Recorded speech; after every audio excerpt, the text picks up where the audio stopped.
One way to prepare for conflict that should be a part of all diversity plans are training programs to help us learn how to deal with conflict.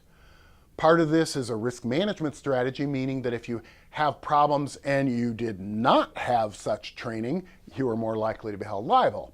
But part of it is that we do hope that it can actually change behaviors. I often hear criticism of trainings on sexual harassment or discrimination training, and they usually focus on, oh, you can't train people not to be jerks. People who say that miss the main point of the training. It's not about trying to convince people to be good. It's about teaching the rest of us how to deal with those people who do the bad things. Yes, bad or insensitive people are out there, and training's probably not going to stop them from doing stuff. But we can train employees on how to deal with conflict. We can make sure they understand that they need to report problems and that they need to document them. We can make sure everyone is aware that the organization takes bad behavior seriously. We can train people to make sure they clearly say no to unwelcome behavior. We can make sure that they're comfortable reporting bad behavior.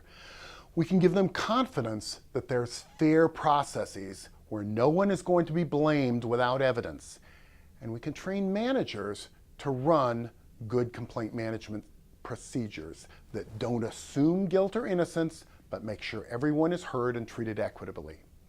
Managers should be trained to be sensitive but professional, to be appropriately confidential, and to document the process.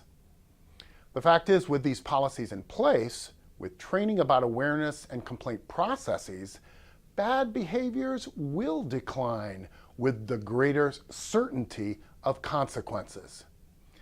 Make sure you understand the role of leadership. I want to note, a few years ago, one of the comprehensive exam questions in the past involved responding to a discrimination complaint, and I was really disappointed with many of the answers. And it showed we were not emphasizing enough this complaint process. Some of the students proposed putting the complainers on administrative leave, essentially punishing them for making a complaint.